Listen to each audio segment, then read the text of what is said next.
Buongiorno e benvenuti a TG Sicilia, i titoli del nostro telegiornale. Operazione Mercurio, blitz antimafia dei carabinieri del Ross a Catania. Tra i 19 arrestati anche il deputato regionale dell'MPA Giuseppe Castiglione, accusato di voto di scambio politico-mafioso. Schifani commenta: la magistratura farà la propria parte. A Palermo violenza senza limiti, raffica di raid e rapine in pieno centro. A TG Sicilia la testimonianza di un ragazzo malmenato da una baby gang. Misteriosa morte di un 59enne a Marsala. È stato trovato seminudo nel suo appartamento con ematomi alle gambe. Frattura braccia e gambe al figlio di 5 anni che non ha mai riconosciuto. Arrestato il padre biologico a Scicli. Riprende l'eruzione dell'Etna, nuova fessura a quota 3.000 metri, continua il grande afflusso di escursionisti e curiosi in quota. Il soccorso alpino salva una donna che si era infortunata ed era quasi in stato di ipotermia. A Catania torna il gas nel quartiere Trappeto Nord coinvolto nell'esplosione di fine gennaio. Il sindaco Enrico Trantino illustra il cronoprogramma dei lavori.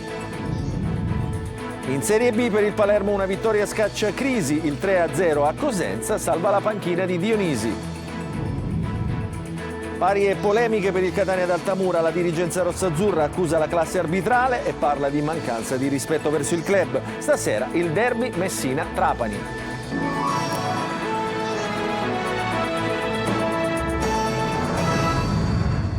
Ancora buongiorno, apriamo il nostro telegiornale con il blitz dei Ross contro la famiglia catanese dei Santa Paola Ercolano. Scoperti i rapporti tra mafia e politica. Tra i 19 arrestati anche il deputato regionale Giuseppe Castiglione dell'MPA, il servizio di Lorena Dolci. Una mafia che spara meno e fa affari. Ai piedi dell'Etna comandano sempre loro, i Santa Paola Ercolano, in grado, scrive la Procura di Catania, di penetrare all'interno della pubblica amministrazione grazie a rapporti privilegiati con la politica locale e regionale. Emblematico l'arresto nel blitz Mercurio di oggi di Giuseppe Castiglione, deputato regionale dell'MPA e già presidente del Consiglio Comunale catanese.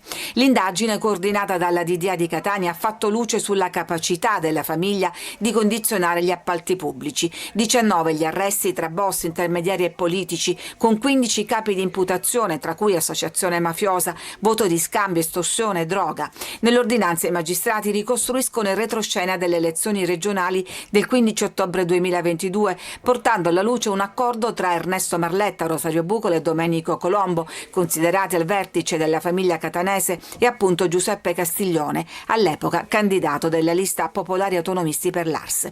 Voti in cambio dell'affidamento di lavori e servizi pubblici al cimitero di Catania. Intermediario Giuseppe Coco. Castiglione viene eletto. Con l'accusa di voto di scambio i carabinieri hanno arrestato anche un consigliere comunale di Misterbianco, Matteo Marchese, eletto nel 2021 con Italia Futura e poi passato all'MPA. La famiglia mafiosa di Ramacca invece si sarebbe adoperata a sostenere l'elezione poi avvenuta del sindaco Nunzio Vitale e del consigliere comunale Salvatore Fornaro, anche loro in manette. L'inchiesta ha provato inoltre i rapporti con il gruppo del Castellursino, con a capo Ernesto Marletta e Rosario Bucolo, che organizzava le estorsioni nei confronti di commercianti e imprenditori del centro. Sequestrate anche 2 società di onoranze funebri, la Nicotra Biagio Alessio e le onoranze funebri San Marco, per un valore di 300.000 euro. L'operazione rappresenta la prosecuzione dell'inchiesta Agorà, che mise in ginocchio Cosa Nostra catanese, ma i sopravvissuti, dimostra l'operazione di oggi, si riorganizzano velocemente. Un deputato regionale, un sindaco, un vicepresidente di consiglio comunale e un consigliere che in passato era stato anche vice sindaco. Sono 4 i politici coinvolti nell'operazione Mercurio della DDA Etnea. Ecco chi sono e come sono arrivati a ricoprire i loro incarichi. La scheda è di Manlio Viola. Sono 4 i politici coinvolti nell'operazione Mercurio perché accusati dalla DDA di Catania di avere stretto accordi con le famiglie mafiose. Il nome che salta subito agli occhi è quello di Giuseppe Castiglioni, 46 anni, ex presidente del Consiglio Comunale di Catania e dal 2022 deputato regionale. Si tratta del figlio di Santo Castiglione, recentemente scomparso, storico esponente del vecchio Movimento Sociale, poi di Alleanza Nazionale, in passato presidente dell'autorità portuale di Catania. Castiglione è dipendente della SAC in aspettativa per incarico politico dopo essere stato consigliere provinciale per Alleanza Nazionale, era approdato al Consiglio Comunale di Catania nel 2013. Nel 2022 è stato eletto deputato all'Ars con un bottino di oltre 5.300 voti, grazie anche ad un accordo fra MPA e Popolari che aveva dato vita alla lista Autonomisti e Popolari. Dopo la sua elezione, Castiglione ha ricoperto ruoli in Commissione regionale antimafia e nella Commissione Affari Istituzionali dell'Ars.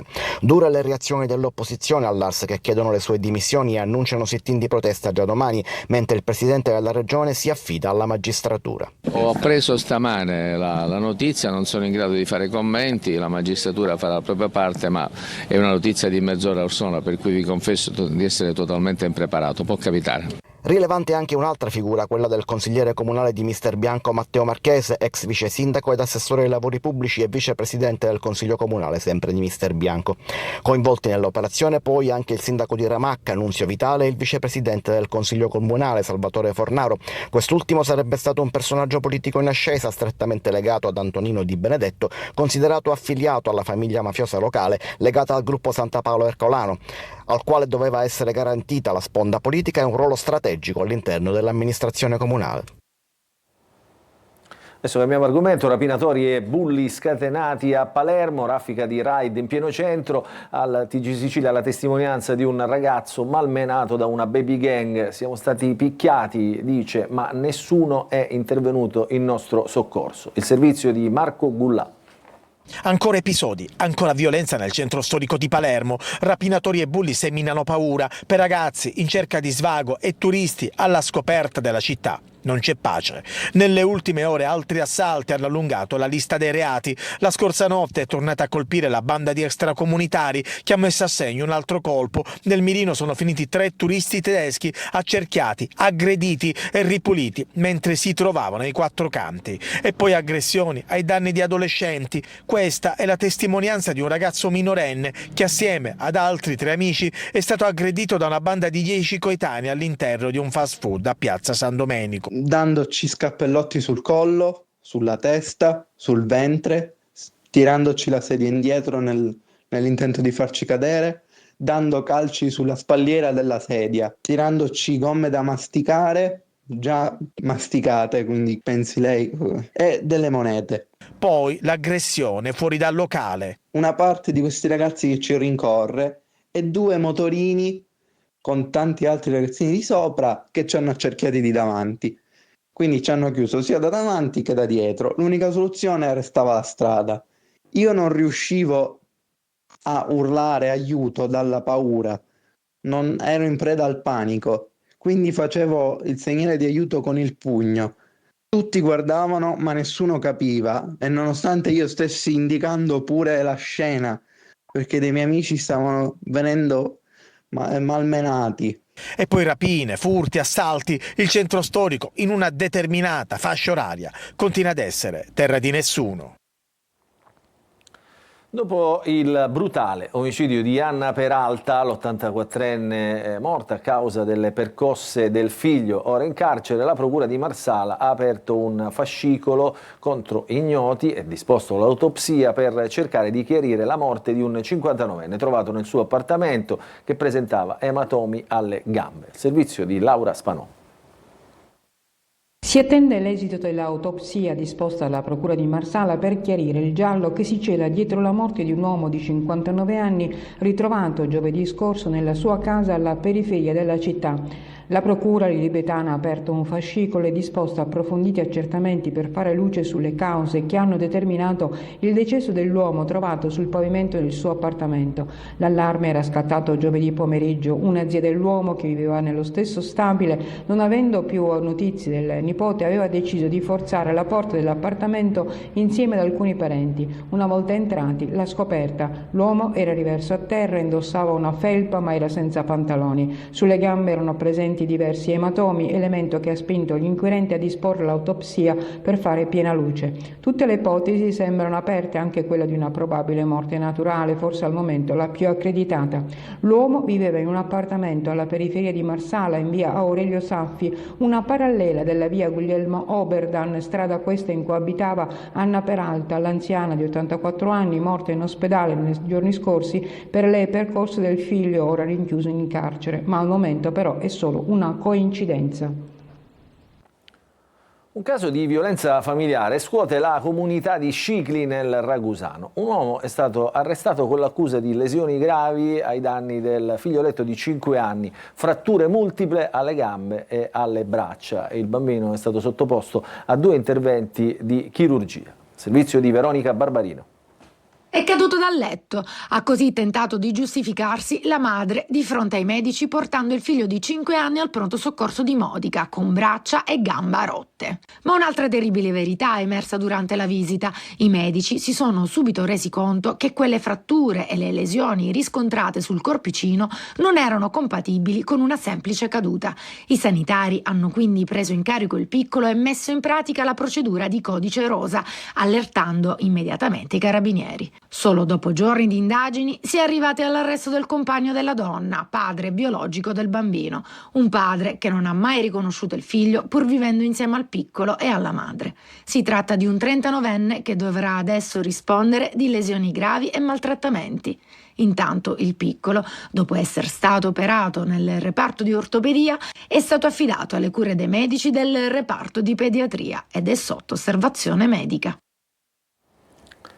E restiamo sempre nel Ragusano per una notizia che ha davvero dell'incredibile. Ad un'anziana residente a Modica è stata recapitata una bolletta dell'acqua di quasi 20.000 euro per un consumo riferito al solo anno 2024. Un importo spropositato, dicono le agenzie, per una donna che vive da sola in una casa di 100 metri quadri. La donna, sotto shock, ovviamente ha chiesto aiuti e pareri legali. Adesso si attende la risposta da parte del comune di Modica e della società Iblea Acque, perché non è un caso isolato questo.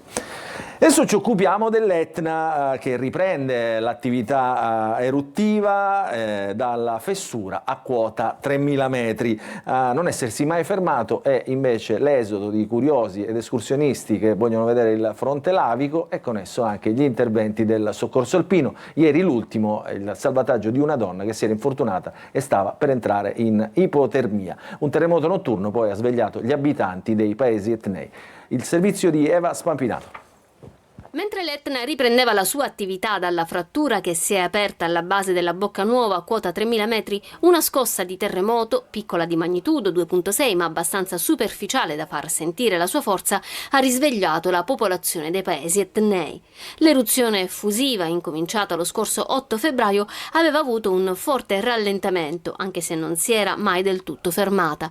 Ieri pomeriggio le telecamere dell'INGV avevano osservato una ripresa dell'attività stromboliana dai crateri sommitali, con un aumento del tremore vulcanico che registrava la risalita dei livelli di energia di risalita del magma nei condotti interni dell'Etna. A non essersi mai fermato invece è il grande afflusso di escursionisti e curiosi sul fronte lavico e con esso anche gli interventi del soccorso alpino. Ieri è stata salvata una donna che si era infortunata alla caviglia ma stava per entrare in ipotermia. Il personale specializzato del soccorso alpino della Guardia di Finanza a bordo di 2 fuoristrada ha raggiunto il rifugio San Giovanni Gualberto, da dove ha proseguito con la motoslitta fino a raggiungere la donna, poi trasportata in ospedale.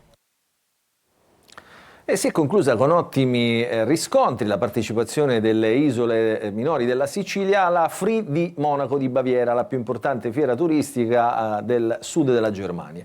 La Free è rivolta al turismo all'aria aperta, un settore perfettamente in linea con l'offerta turistica delle isole di Sicilia, che ha saputo cogliere questa opportunità tornando a Monaco dopo 6 anni con uno stand proprio in un'area dedicata appunto alla Sicilia.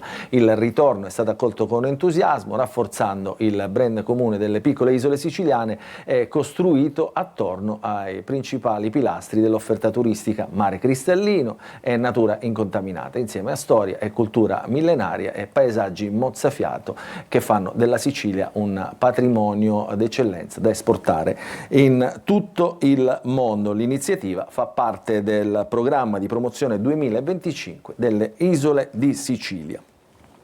E adesso parliamo del gas, anzi del ripristino del gas nella zona di Trappeto Nord. Il sindaco Trantino illustra il cronoprogramma dei lavori tappa per tappa fino a marzo. Il servizio. A un mese e 3 giorni dalla fuga di gas che provocò l'enorme esplosione di via Gualandi a Catania, c'è una data per il ritorno alla normalità nella zona di Trappeto Nord. A comunicarla è il sindaco di Catania, Enrico Trantino, con un post sui social, ed è quella del 15 marzo. Entro quella data i rubinetti del metano dovrebbero essere aperti per tutti gli utenti, meteo permettendo. Da oggi saranno effettuati i lavori in corrispondenza della rotatoria di via Ustica, scrive il Primo Cittadino. Nei giorni 25 e 26 febbraio quelli per la riattivazione della rete gas metano nella via Santa Rosa da Lima e successivamente per 24 ore sarà effettuato il collaudo di tenuta della rete. Quindi a partire dal giorno 28 la rete sarà nuovamente in gas e passeranno le squadre dei tecnici per eseguire le operazioni di riapertura dei singoli utenti. 2-3 giorni. Trantino prosegue con un dettagliato cronoprogramma che prevede anche la costruzione di un tratto di condotta lungo la via Sebastiano Catania fino a via Galermo. È morto a 96 anni il regista Romano Bernardi, nato a Milano ma catanese d'adozione, regista di numerosi spettacoli del Teatro Stabile di Catania, per 10 anni regista della nostra emittente Antenna Sicilia, direttore artistico del Teatro Sud, regista al Brancati fin dalla prima stagione. Bernardi appartiene alla storia dello spettacolo catanese, la sua attività è stata strettamente legata al connubio personale ed artistico con la moglie Alessandra Cacialli, alla famiglia va l'abbraccio di Antenna Sicilia e di Telecolor. Adesso ci occupiamo del carnevale che sta per entrare nel vivo questa settimana tra principesse, pirati e gli evergreen di sempre. Quest'anno a scalare la classifica dei costumi più richiesti sono le maschere di Squid Game, la serie TV coreana campione di ascolti su Netflix. Ci spiega tutto Desiree Ferlito. Principesse, pirati, supereroi, personaggi dei cartoni nuovi e ritornati in voga dopo anni. Il periodo più colorato dell'anno è iniziato. Tranne qualche ritardatario, bimbi e adulti hanno già scelto da cosa travestirsi per questo carnevale. Sto acquistando un vestito per mio marito e quindi sono indecisa tra il messicano e ora il romano, diciamo Cesare. C'è solo l'imbarazzo della scelta. I gotici, lui e lei abbinati. Molto anche i supereroi e principesse, quei grandi classici sono sempre più richiesti. Oltre ai classici poi c'è chi punta sull'originalità. Stupire, per gli adulti soprattutto, è la parola d'ordine. Adame te, ma perché quest'anno sono impazziti con questo vestiti? Ma tra maschere di tutti i tipi sembra esserci un vincitore assoluto.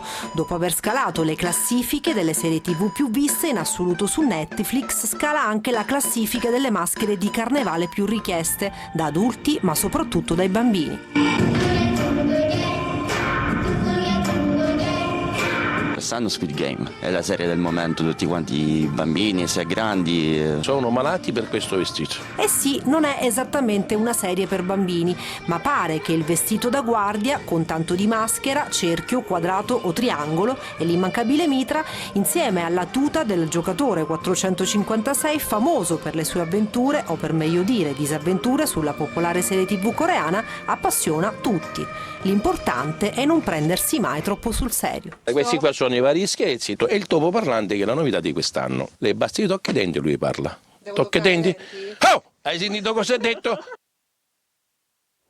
È sempre tempo per una risata. Allora vi ricordo che dopo il nostro telegiornale ci sarà una nuova puntata di Faccia a Faccia, ospiti di Roberta Lunghi, il professore Filippo Caracci e Nino Rocca per un focus sull'uso del crack, Giorgia Landolfo, autrice di un libro che affronta il tema della violenza ginecologica, e Ruggero Sardo, popolare presentatore e conduttore di Isola Verde. Appuntamento alle 14:20 al termine del telegiornale.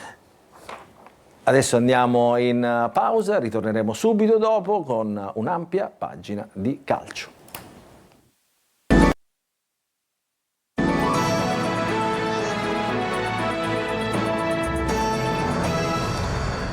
Ancora ben trovati nella seconda parte del nostro telegiornale. Parliamo di calcio, cominciamo con la Serie B dove il Palermo è tornato a vincere battendo per 3-0 il Cosenza, si rilancia così in classifica. Il tecnico Dionisi dice bisogna continuare in questo senso. E Marco Gullà.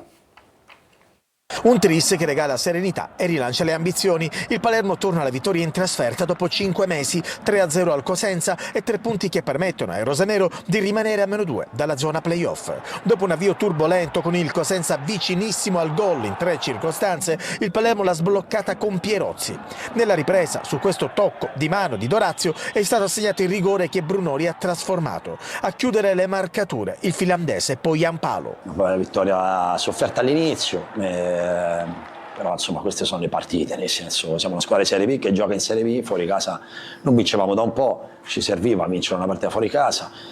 E ora dobbiamo preparare bene la settimana per la prossima, perché ora è l'unica cosa che conta, non guardarsi indietro mai e pensare alla prossima. Nel pomeriggio positivo di Cosenza il Palermo non ha subito gol, ha creato gioco a centrocampo e ha mostrato i muscoli in avanti, ma adesso la formazione rosanero deve trovare la continuità. È stata una partita che ci dà consapevolezza ai nostri mezzi, era importante vincere e ora serve soltanto continuità. La parola che usiamo più spesso, ma bisogna cercare di metterla all'opera. Ecco. Prossimo turno in casa, domenica alle 15 contro il Brescia.